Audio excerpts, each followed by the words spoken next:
Radio Diamond on 87.7 FM. Radio Diamond.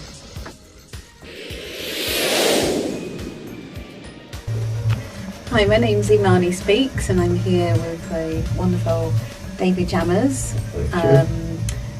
We're live at Radio Diamond, and I'm going to have a conversation with David about etymology and also about this great book that he's written. Keep locked on etymology, you know, as it was in the past, it's going to be now. The next revolution is going to be the revolution of the mind. Inside your mind is gold, so have a goal and you will find. Wow. And I just want to say thank you for watching and listening, and remember to keep learning and growing, as the master here is saying. And remember, you're not here to stand still, you're here to keep moving, you're here to keep growing and evolving. You are a spiritual being having a human experience, you're not the other way round. Splendid. Oh my God. Yeah. Okay, so I'm going to get to David. I'm going to ask you just to say a few words about yourself to the people. So people I'm not sure if I know a want bit to about incriminate you. myself. How far really. do you want? Let's see. Do you want to go back to say childhood or? Just go wherever you Let's want go back to with that. childhood. What sort of child were you? Were you into books? Were you? Well, my first memory of childhood is when it's like I just saw myself staring at myself in the mirror when I was about 2 years old. Wow. And then looking around the house, it felt like I've just sort of landed from somewhere else. Wow. Yeah, that's why I kind of remember just looking at a mirror and then just looking around the place. Like that's how I remember how my life started. Wow, Yeah. when you were about 2 years old. About two, 3 or 4, something like that. Yeah. God, wow. And then I think I was always supposed to be good with words because my parents had to spell like P-A-R-K. They didn't want me to know what. Oh I was right, saying. what? Yes. But then I picked big up, people's talk. Yeah, but I picked up on the spelling, so I could read it about 2. Mm-hmm. Yeah, I could read it too. But when I went to school, then I lost it all. Wow. And then I think I was at the 11 plus exam as well. I was the top in my year when it came to to do 11 plus. Yeah. Mm. But then and then I always had an interest in books. Yeah, always had an interest in books. You've written this amazing book here, Decoding Language. Yeah. Mm-hmm. Now, you've not really. You're trying to get out of it. You haven't gone far enough. You said about 2 years old. So what happened? What else do you remember about being a child and words? Yeah, but I was always creative, making up different games, and didn't play normal games. Every time I'm the type of person when you're supposed to do things one way, I always do it the other way. Yeah. So I was that kind of person, always argumentative and my mum, so I was always good at having a good argument, So you could have been a lawyer or something. And books. I just had I had an interest in. I think it all started when I was. I think it was about 13. I think I was at the barber's, and I saw a book on was it Martin Luther King. Yeah. His I Had a Dream speech, and I thought, Right, oh yes, wow! I think, yeah. when I saw the book, I thought, what is this? I've never seen nothing like this before. And we had a black bookshop next door to us called Head Start. Mm-hmm. So after the barbers, I ran over there just to find something on history, and he gave me a book on like Malcolm X autobiography. Oh wow. And then there's And you were 13. Yeah, and then there's another book. It's on the Egyptian. He's one of the founders of the Pan African movement. I think it's called the Hassan or something. The Hassan. It was a book on Egyptian philosophy. Right. And that book those 2 books really opened my eyes to it. And then I sort of became obsessed with books and reading about books and trying to find out where we come from and then African history. A.J. Rogers, I've got all the series of A.J. Rogers. He talks about how civilizations started and how the races integrated and changed. He does all that there. Van Sertima, he's about the science. He talks about the science. So I've got like 2,000 plus books. So I always had an interest in books. Yeah, wow. Yeah. Hence the book. Yeah. So, what was it like? What was it like to become an author and get your book out there? It wasn't really planned, as I said, because I read books, but I would sort of read a little piece of the book and then have the essence, then on to the next one. So I wasn't completed it and then written everything down and remembered it. I didn't really have a good memory, so I always read a book 5 or 6 times. So it's really because of my circumstances where I kind of ended up living in a van for a couple of years, which kind of just gave me a different outlook. So you sort of locked away in an enclosed environment. You escaped the rat race and all that. You get an alternative viewpoint. Yes. Plus I had a lot of sort of changes in circumstances where my mum passed away, dad passed away, brother passed away, best friend passed away. All in the same all sort of time? All of that sort of period of a few years. Yeah, so my whole life just sort of changed totally, you know.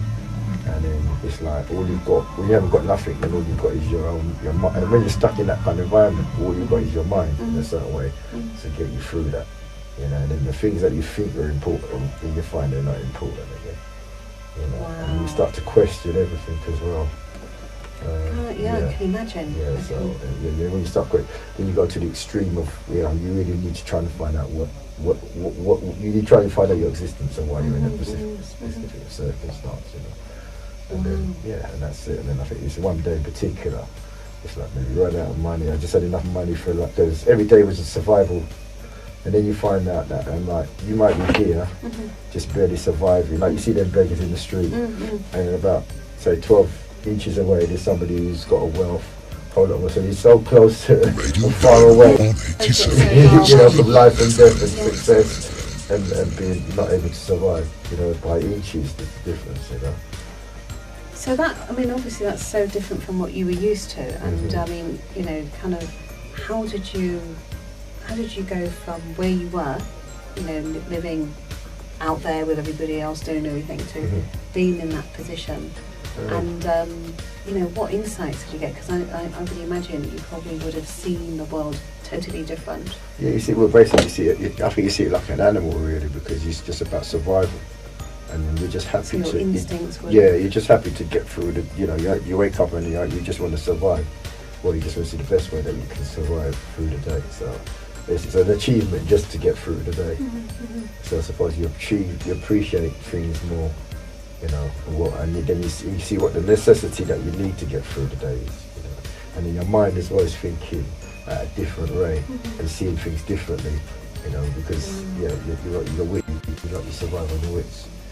But it's really, really, no. And now looking back, it was interesting. At the time, I couldn't say nothing to nobody. You don't want to tell people what you're doing in a certain way. But looking back, it was really really develops you, So, I assume the days were much longer than normal, being in that situation. So how did you fill your time? How did you feel? Well, the funny thing is, sometimes I remember one time when I ran out of money. And then I couldn't go nowhere because I didn't have no petrol until my money was coming in maybe in another 2 days. So 2 days, no petrol, nothing. I was thinking, well, what can I do, But then you think, 1 minute, you've got all the time in the world to do what you want to do. Because you're not restricted, so you've got the time to actually develop yourself. But it was one particular day when I had enough money to buy cheese or bread and I was trying to work it out. Radio Diamond on 87.7 FM. I just started to question, why am I here? Who am I? What am I? How do I exist? What is all this about? And then I started to try to get to the core of it, like saying, well, human, what is a human? It's protons and neutrons. What protons and neutrons do, they revolve. And I was just questioning, what does revolve mean? And then it kind of hit me, revolve. So I said, then what is re? Re means to go back. Volve means to turn. I thought, 1 minute, they never really taught me that in English. Words do in English. I know. So then I kind of realised that our words are made up of 2 different sounds to make up the one word. And then revolve. But then they say everything revolves. A revolve means to turn back. So then I had like a CD. I don't know if we'll do this, but it's like a CD. And if you just look at, and I start to go like this, and you'll see that when it goes backwards, it moves forward. No, sorry, when it turns backwards, actually moving forwards. Okay. So a okay. car, like a car wheel. The car Yes, wheel's going, yeah, so you've yeah. got to go. Then it click. You've got to go back. You've got to go backwards to go forward. So you've got to look back at yourself to look forward. And when you're actually going forward, you're going backwards. So evolution, like technology, means it's taking your skills away, taking your knowledge away. Yes. And the things that you used to be able to do before, you can't do. Like, for instance, driving to Brixton. You could drive to Brixton using your wits and your mouth for communication, but now you use a stat nav. So the machine is doing the actions that you used to do. Yes, yeah. And you used to be able to think. You used to be able to know your numbers. You know. Now the phone is taking that away. You know, and the computer. So your ability to think, the more technology is increasing, the less using your abilities. You know, and then I found it like in the sound of the word. Like economy, econ money, you know, politician, line trick. So when you slow down the sound, it's telling you there's a different meaning. And then I click that when you reverse the sound now, you can get the opposite or a different. When you reverse the polarities of the words, so like for instance, bust or bust out is over. When you turn BUS back, you get sub, which is under, subway, submerge. Right, yes. You know? And tip, which is the top of something, TIP. You reverse that, you get PIT. And the thing is, because we're not used to thinking like that, you know, even when I've told lectures and stuff, it's really hard for people to turn. Turn it back. Yes. Yeah. You know, so then I worked out there's a connection between the sound and the action. When you reverse the sound, the action reverses. So then my brain just started to look at words totally different. And it's like it just rained down words when I was in the car and that it just cleared like that. It felt like words were raining down on me, and every single word I was questioning. Wow. And it's like, and the sort of awareness came over me. And then when I walked out the car, it's like everything was moving in slow motion. Like, and then I realised that you get an aspect of who you are in relation to everything else. When I was walking the city, I realised that nobody could really see me. The only person that could see me were like children, old people, or the security guard. Like, that's interesting. Explain that, because that's kind of... Well, if you walk on the street, basically, you'll see how really alone you are if you really see your surroundings. It's just like your stars passing each other. There's people you're passing, you're never going to see them again in your lifetime. That's true, yeah. They're lost in their thoughts. You know, they don't see. And sometimes even if you really listen, it's like it's total quiet. You know, everything's totally quiet. You know, so you fall down, you see people walk past, and then you kind of get a really essence of. You think you're surrounded by a lot of people, but in the reality, there's only a certain recognition about certain people that still actually see. So you're moving around lots of people that you could literally be alone because they're not even noticing. That's right, you're not even noticing. Yeah. This kind of gives you like a different sense of perspective. Than, you know. So it's almost as though you kind of went into another realm almost. Yeah, it's kind of, yeah. And then as well, that's what I never, from then, that day, I've never accepted any word on the strength of the word.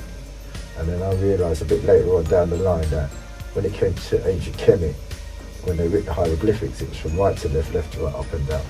You know, and basically that lets you use your maybe 360 degrees of your mind when you're looking at, because your brain is looking right to left. So it's actually deciphering the language, whereas now we just talk the one way of looking at something. And it is just one way of looking at something. It's one perspective, one viewpoint, you know, one solution to one problem, to the one objective that you're given in that one way, in that one circumstance. So it's like I noticed your book is written in a certain, you know, you've written some of the, is that done on purpose? Is that done? That's a style of writing where you can turn the word upside down and you get the same. If you turn that book upside down, you see the titles still the same. So it's a style of writing. So I've researched into different, like, it took me a journey into linguistics. Radio Diamond 87.7 This is just an example of how... Have you got it. Can you demonstrate that in some way? Well, if you just look at the word like the word letter. Letter. Or say the word let. Let. You see elite, you focus on elite. Actually, for instance, the for instance, rerun, we say R-E-R-U-N. We don't focus on the, so because you're focused on the letters, you don't hear the sound of rerun. You don't hear that there's two sounds that make up the one So word. we just say rerun like that. Yeah, we just say rerun. We don't hear the sounds in the word. We just see a bundle of letters. So you're saying everything you do now, you think about the whole.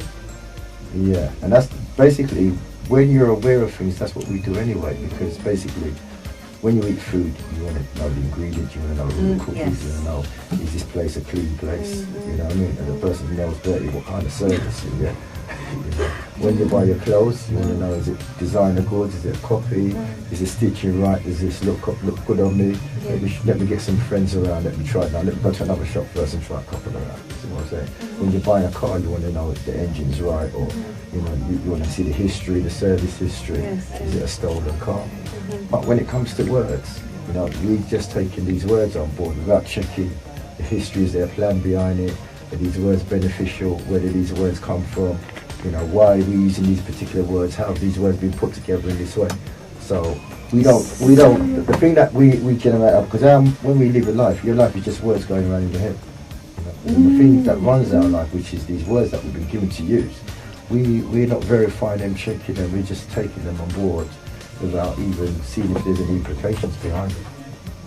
So, wow. So people are in a trance by the words that they're using and they don't know. Well, the thing is, if I just gave you car keys instead of drive, or if I just gave you clothes instead of wear, if I just gave you food instead of eating, then you are different. You're not in a limbo. You're not really aware of what's going on. So the same thing. If I just gave you a bunch of symbols to use and said this means that, and you're just using them, you're actually putting your brain to sleep. So when we just send children to school and they learn the ABC and all the rest of it, they're not really. They're all they're doing is memorising. They're not really. Yeah, they're just forcing themselves to put these symbols in their head without questioning what these symbols do and following the instructions they've been told that these symbols are, without allowing them to question, because our brain is automatically questions. Yes. Like we don't let our brain do its proper function, which is questioning. You just see a question. First you're saying why, and then sooner or later we get fed up and say, oh, go and ask your dad, or go to school, so we shut it down.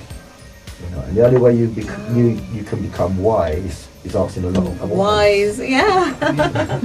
Love that. And then quest is a journey. When you're on a quest, you're on a journey. So when you quest beyond something, it's the quest that you're on. So it's the journey that you're on. You see, so if you don't get the proper answers, then you just shut down and you become it's like trance. You know. So looking at your words more thoroughly and thinking about them. And basically, it's the sound, because every animal makes a sound. You know, when you hear that bzz or s, you know what the animal is, and you automatically react based on the sound. You hear it like that, you react to the sound. But when you train yourself not to hear the sound, you know, then you will not act to the sound. And if somebody says they love you by the tone of the voice, if you're perceptive, and if you're around that person long enough, you'll be able to tell what they really mean by the tone. You see. No, my brain always feels expanded when I speak to you on this. Yeah. Wow. So, the book. So you brought to us this great book, and you know, how did this come about? Well, as I said, one day I'm just normal me, quiet, not saying nothing, shy, retired, not saying nothing. And people knew that I knew a lot about certain things, but not. I couldn't put it together like what I was doing.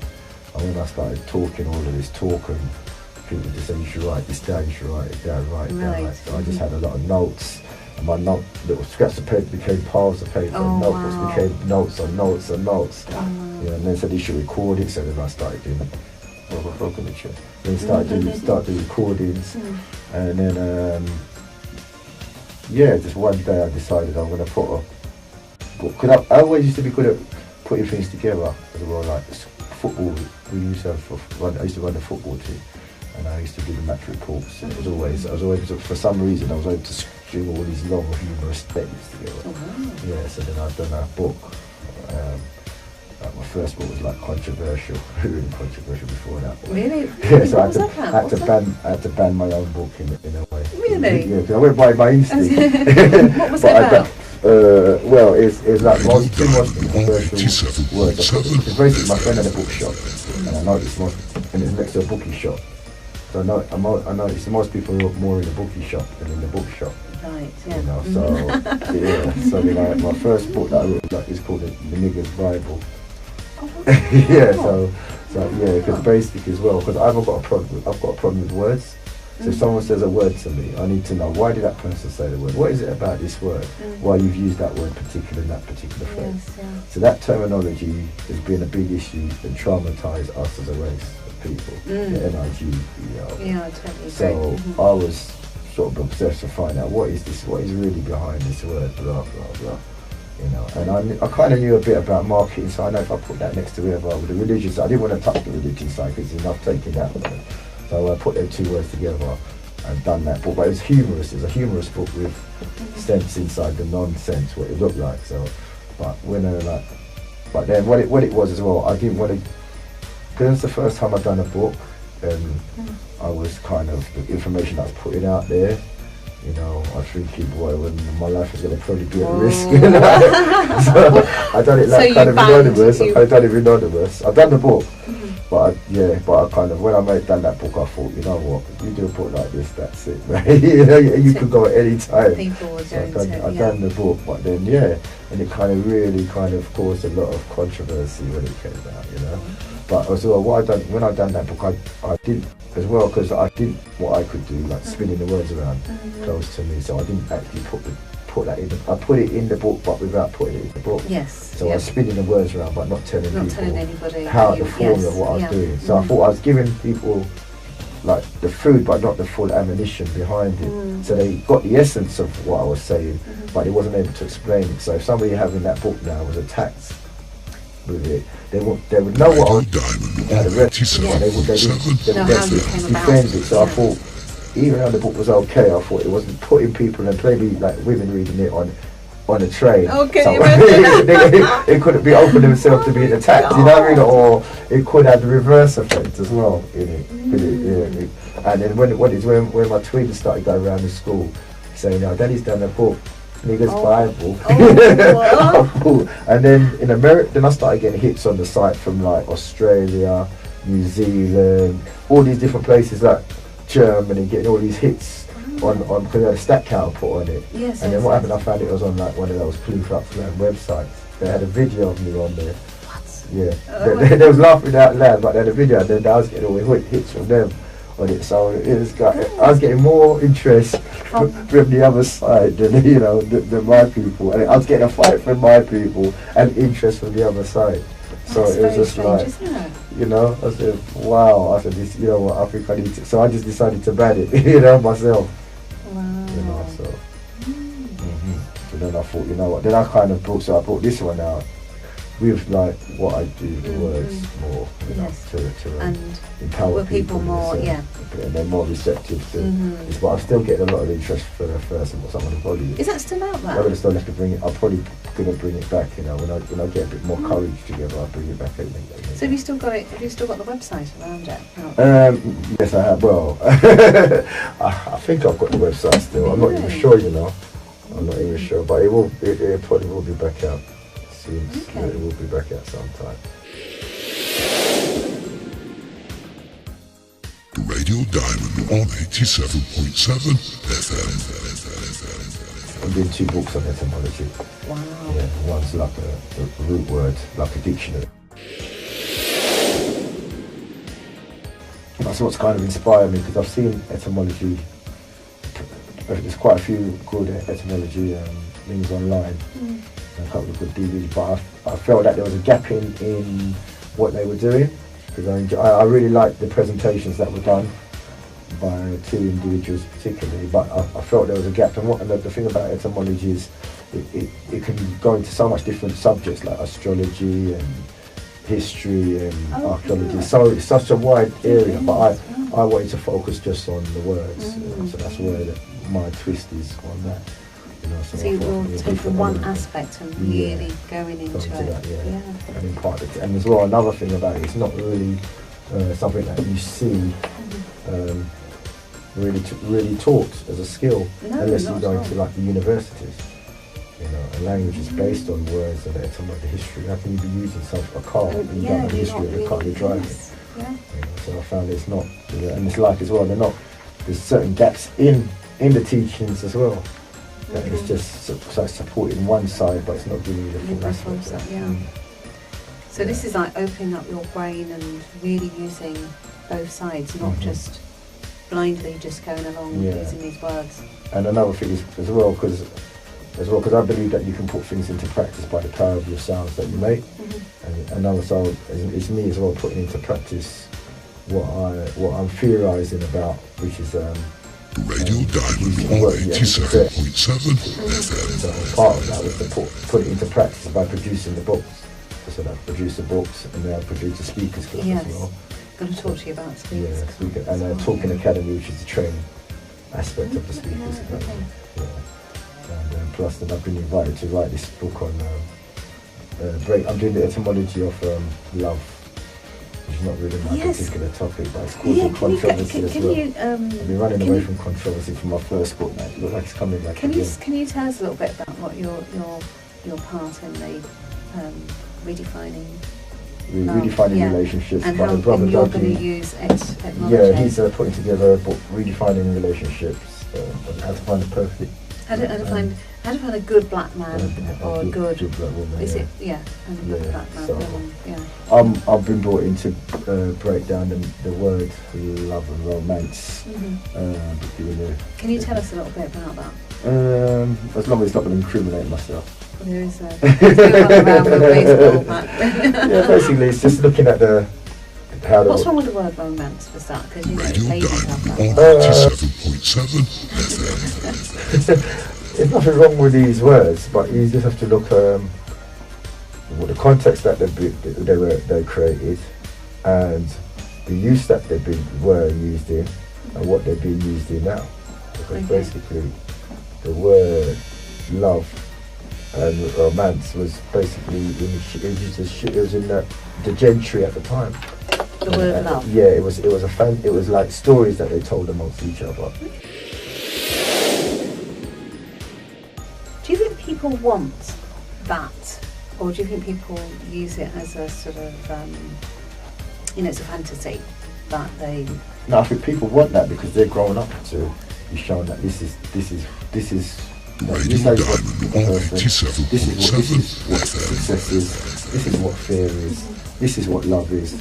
So we're given these definitions to follow, and so that we expect more of the partners have it than us ourselves. So we're looking for something that we don't think we need to, that wants it from somebody else. Yeah, what would be shown from birth, that this is what makes a good successful relationship. We're given these definitions, and then the funny thing is, a lot of people who have got it, have got the wealth and the glamour, you just look at the papers, they're the most unhappy. Radio Diamond on 87.7 FM. Is there another way behind it, or? For young people, do you think young people particularly are vulnerable to wanting this, this love that is impossible to find? Yeah, well, I think with young people now, there's no love and romance and glamour now. It's just about. Oh really? Yeah, it's about money, as many women or men you can sleep with. And, really? It's not really. It's kind of the marriage. So what you're saying is both ways. You're saying the women as well as the men. Yeah, because another thing is, I think, because we've been trying to make this fantasy a reality unsuccessfully, and then people have got been traumatized by these unsuccessful relationships in such a way that they're not motivated. Especially now, there's so much broken families. Yeah, they don't even have an example of a role to follow. So now they just fought, and another thing is there's no authoritative real figure in the family, mother and father. It's a rarity in a certain way. So now the authorities is now what you see on the social media. That's the new gods and goddesses who to aspire to be. The Kim Kardashians, the young people now. The social media's got more input in their lives than their actual living, breathing parents. You know, so this is the whole society now is following this media-based, whatever's in fashion. Do you think that's love? Do you think that's love to be doing what they're doing? Do you think that's what people think? Or do Well, you the think thing is, that's where you have to go. Or they just discard Well, it? you have to go what love is, because when you have to find out the definition of love. What would you say love is? It's as I said, it's all based on fantasy. It's all based on what you input behind somebody's character. It's like the mystery.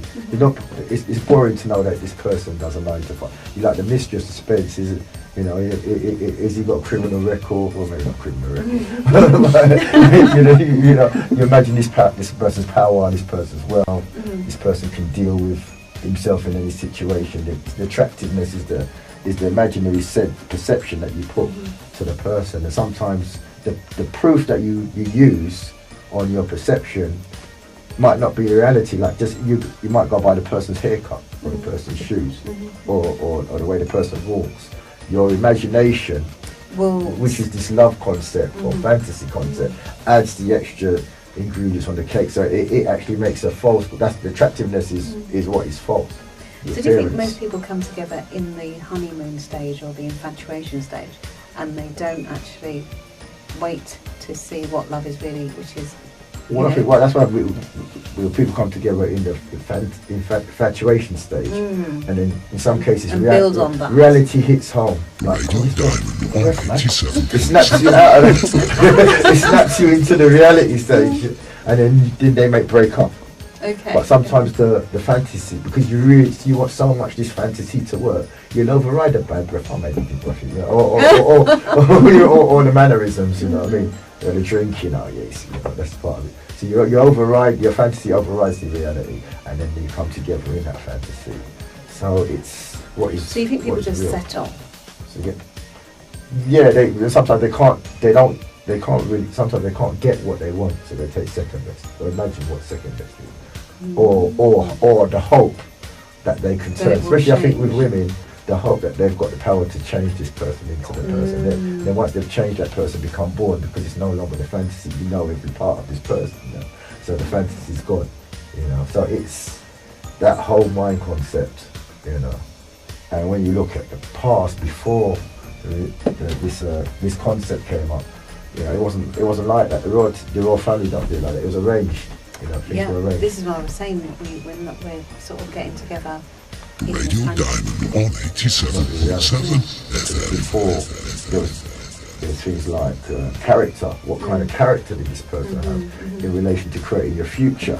Because people are looking at their future. Do you think we should go back to that? Is that what people should do? Do you think that's the way to go? Arranged. Well, I think that's what they're doing now anyway. With the social media, all of these new social media sites, it's all about arranging, getting all the information.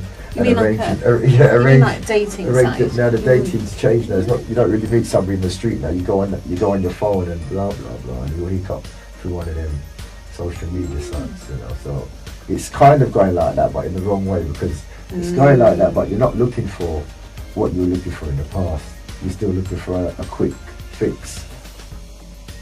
Wow. Whereas before it was like, as I said, do you trust, you know, is this person generous, person got a warm heart, person, you know, integrity, you know, and then your stock that you're going to produce, you know, because as well, we were scientists, we are scientists in them days. I mean, that things are hereditary in your genes, you know, so to produce a good future, you want someone who's intelligent, so you need a partner who's intelligent, your partner's got integrity. So it was future planning. It wasn't just Radio Diamond on 87.7 FM. It wasn't just it wasn't future planning. What they were doing, and plus it was families on families. So we know these families, or their families are a family of vagabonds. So your parents would be involved and negotiate. You know, in that aspect. You know, and that's what they still do in the royal family. Look at the royal family. They don't just get anybody. They don't go outside of their stock. They stay in their stock, you know, and they're the ones that are keeping the long-term relationships in a certain way. You don't hear the scandals, what you hear in the normal world. So the world is where everything's spinning beyond your control. People are just caught up in the spin. Yeah. So that's kind of thing, I suppose. As well, in this romance thing, it's kind of as well. It's like the men, the way of sort of. I like your take on flowers and Brief. I don't diamonds. think I'll go Yeah, come on, no, you're all going to be on camera. 87. yeah, no, it's all right on the radio, but now that's why I'm making sure I've got my back to this camera here. You know? Well, basically, it's well keeping the woman in her place in a certain way. It's romance, because the man was the superior, the woman staying at home and got the dead plant and the stone. He's talking about flowers. Because if I was a man, I said, what's the best way to get my woman hooked, you know? And they say, yeah, the cheapest way really as well. Dead plant, you know, And you said a piece of rock. Oh yeah, sweets, the chocolate, yeah. And, then, and the stone. And then some grapes, you know. Yeah, but surely if you brought a dead plant, well, I'm not going to say. I'm going to use a romantic term, you know, an orchid or something like that. Rose, petal. But the woman likes that though, isn't she? I know, because she's been trained. So it's because she's been trained. If she was out of this, she would not want those things. Would you really want a dead plant? If I called it a dead plant? Not if you called it a dead plant. So it's the same thing. But just because instead of flowers, I said, there's some dead plants for you. I would say, no thanks. So that's the cheapest way to get the woman hooked in a certain way. So, you know, on keeping her around me. It's not that I'm doing it, but I'm just saying. You say that's what people do. I'm just saying this is what to me it's always been a subjugation of women. What would you say is a realistic way of doing it, and how can you keep that romantic vibe still going? That's the problem. The dead plants and the dead rocks and with things. me even doing this book, you shouldn't really have me doing this book. You think that's going to? Because as I said, you think that's going to take away the? No, as I said, for me, romance comes from the Romans. Why am I taking a new European concept to try to live my life? You know, a fantasy in it that way. So why do you want to keep this fantasy? One thing though, in our parents used to be successful because there's a financial aspect that kept our parents together, yeah. and the circumstance and the necessity of bringing up a family where there was no outside distractions as well.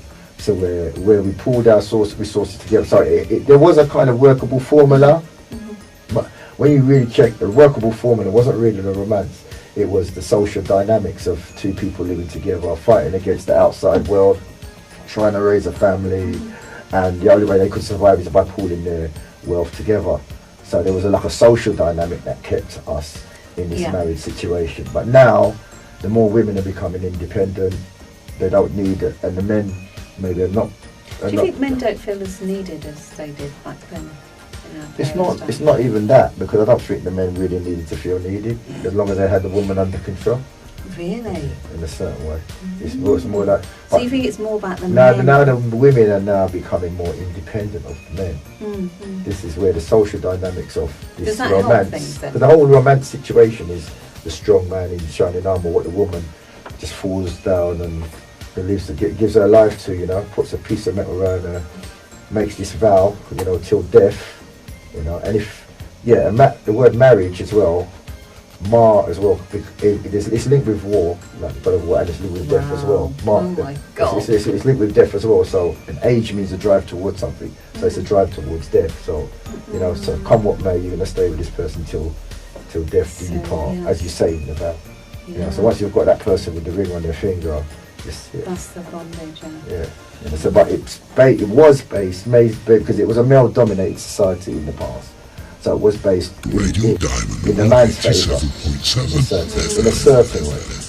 Yeah, because it's like with slavery, you take on the master's name, and in marriage, the woman takes on the man's name. So there is a similar in ownership, really. It is ownership, but also there was still the power of the woman was still necessary to keep going, or to keep the relationship in a certain way. You still needed the qualities of the woman.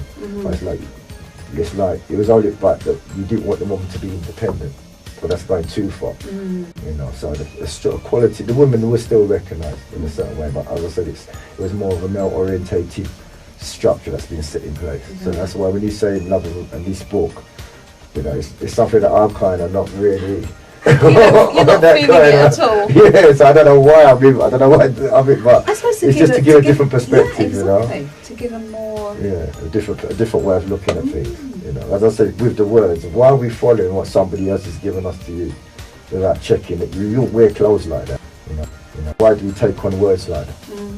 You know, and all we're seeing is examples of this how unsuccessful this formula is. You know, so come up with a different formula, you know, or try to go back in the past or find another way of doing it. You know, because I can remember successful families. Radio Diamond on 87.7 progressing these days, it's not easy. It's a shock really that you can almost collapse when you find someone's got married. You know what I mean? So it's, I don't know. And another thing as well, the problem is it's addictive. It's like a drug. Because the mystery, suspense, the romance, the big car, it's like that's a more interesting than what this person is really about. It's like what a person really is. It's like boring now. So, I mean, it's boring, you know. So what it is that you're saying, it starts off exciting and declines the way people do relationships. Sometimes it doesn't. It's like people's got this fantasy in their head. So it's like they don't want to see the reality, or they're aspiring to the fantasy, even if the person, you know, is a woman beater or something.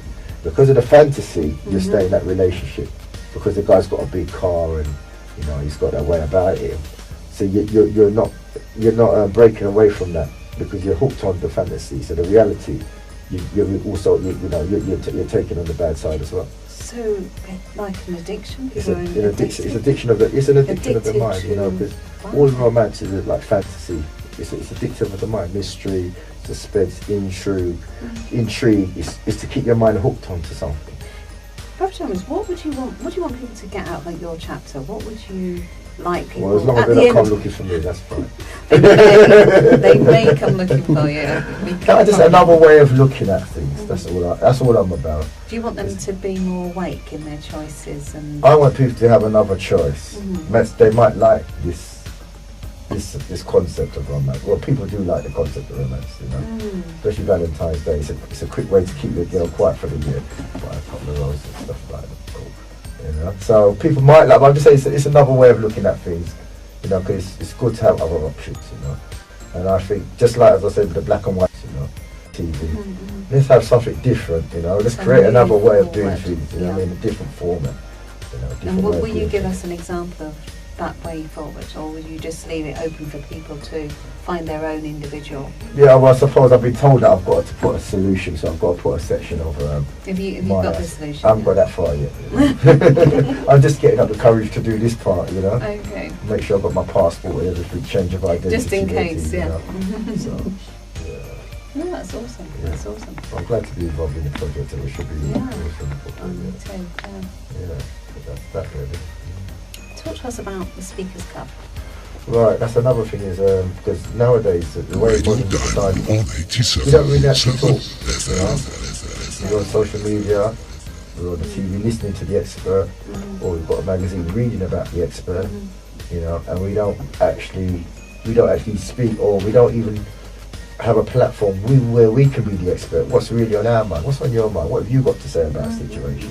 So, as I say, as the technology advances, we're declining in our personal and spiritual aspects. So the Speakers Club is providing a forum where it's all about the audience, what the audience got to say, to encourage people to speak in their own manner and give them encouragement that they are capable of speaking. We're born to speak, but society gives us the view that you have to speak in a certain way, otherwise you're not qualified to speak up. You know, so the Speakers Club is trying to break that mold. Another thing is we can all speak in our boxes, but when you go into another environment, you have to learn a different way of communicating.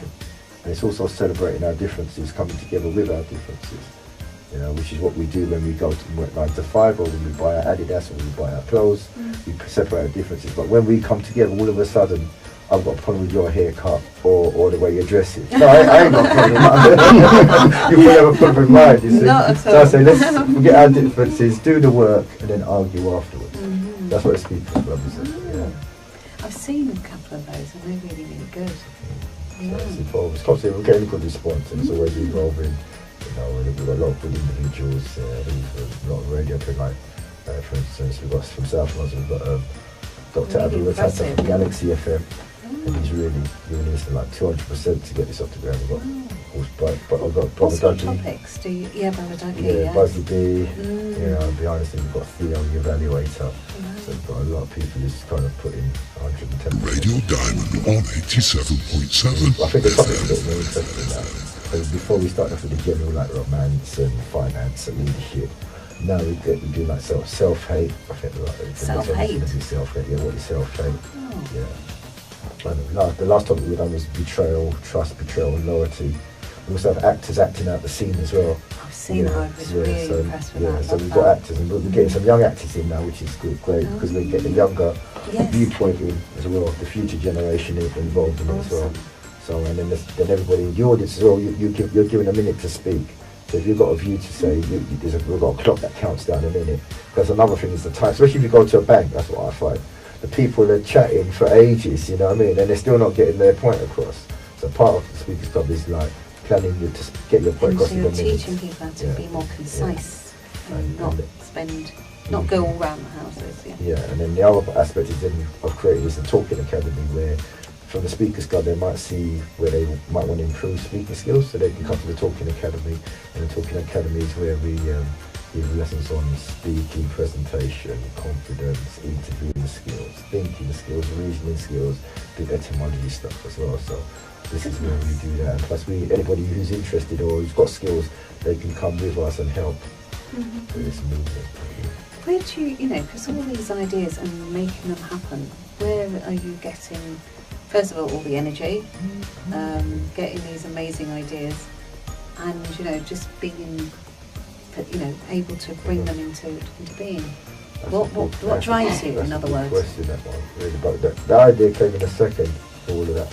Speakers Club Talking Academy. Yeah, I've but got a higher branch. Well, I've got some good guys behind the scenes who are helping this come to fruition. Yes. He's really very quiet over there. I've got some good guys behind the scenes who make ideas a reality. Wow. And finishers as well, because a lot of us, especially when you're creative, there's no finish to what you're doing. So I'm lucky I've got some good guys around who are finishers, and one guy in particular who likes to remain nameless, so I'll leave it. You're not going to say his name, Mantis everywhere, because he puts the concept and actually finishes the concept, so that's what really kind of is the key, And plus, as a wizard when it comes to social internet as well, so putting all of that stuff together as well, and production. So I'm really blessed to have, I don't like saying we're blessed, in bliss. Be less, be more. Yeah. So I'm more into having, that's amazing, isn't behind it? the scenes, making the dreams a reality. Yeah, the energy as well is when you start to use your own thoughts, you create your own reality. And when you forget about letters and words and put feelings into things, that becomes a magnet as well. That is really powerful. Please say that all again. When you generate your own, especially if you look at a child, when you've got that inquisitive nature, you want to know what things are, and you're not accepting what people are telling you. Not at all. You've got an energy that wants you to find out what this thing is about. You ask the wise to become wise, and you're not satisfied until you've got that feeling that you've got the right answer. You see the word eyes, you see the word yes in it. When you see things with both your eyes, you come to your yes point. You see what I'm saying? And basically it's how the feeling, because this is what they've taken out from us, the feeling is what creates. So basically, if you say I'm going to go running tomorrow, by the way you said it, it's not happening. If I said I'm going If you said that person that broke in my car, when I see them I'm going to do them something, that's happening. You predicted the future by the feeling that you put into what you said. So true. It's not present, it's pre-sent. What you pre-sent. So you've already sent that out by the feeling that you put into it. And it's not a straightforward way of getting that feeling. It's not a feeling that you think if but or maybe. It's a feeling that has to happen, come what may. It's going to happen. So this feeling is not, that's another thing. You have to, it's not a straightforward feeling. You have to feel this 210% and put that into the world for it to become a reality. And it's not a hard thing, because if you look how societies run, they can tell you when a new movie's coming out, when the latest phone's coming out, when the next exploration to space is coming. They'll tell you the exact, when the trains are coming, to the exact time. So they're actually forecasting already what is going to happen, manifested by their feeling. We're the only ones who are not doing this, you see, and we're the ones with the most feeling. So when you come to music, we use feeling. We don't have to learn it by learning coordinated So what you're steps. saying, we should use that gift? This is what's being, this is through the system that we're learning, through the education system being taught comes from the Greek automatic. We're not, and when you do things the right way, right is doing something by thought, not feeling. You do right but not left. If we look at what we've left behind inside the word left, you see the word felt. Felt, we had feelings, so we've got to stop doing things the right way, which is based on thoughts. We've got to do things the left way, is what we've left behind, which is what our feeling, what we felt. And when you put that feeling into action, the reality becomes a manifestation. You know, don't get sentenced by the sentence, because the sentence is designed to make you tense. A tense is a feeling when you're not, when your hands is tense, you haven't got the freedom of doing what you want to do. Don't get ruled by the pen, because the pen is a holding device. It holds the ink that makes you think. Inside the word think is the word ink. So when you write the sentence, is your sentence by the ink that you think by the pen. You've got to come outside the box and excel. X means leave the cell that you've been put into. Wow. So it's like a rat, you do like that's what happened as well. This is not, because people say you play with, but this is like a side effect of what happened, because I start to see the similar, like every time you see the word pen, it's penalty, or pending, or pendant. So then I started to see the sound in the words was similar. So then when I started to talk, it became more rhythmical, you know, and it just, and then my talking speeded up as well, you know, because I see words back to front and side as well. So it just, it's just another side effect of it. Wow. David, Right, it shows what we can do. This has been an amazing, amazing conversation with you. Thanks. And you just said amaze. So when you're in a maze, it kind of is something that you can't, you know, you kind of use. It's been exhilarating. No, that's what I've got. Amazing school still, but I like say it's in it, the sound, yeah. Well, thank you for having me down there, and I'm sure I'm going to be back sooner rather than later. I'm looking forward to that, definitely.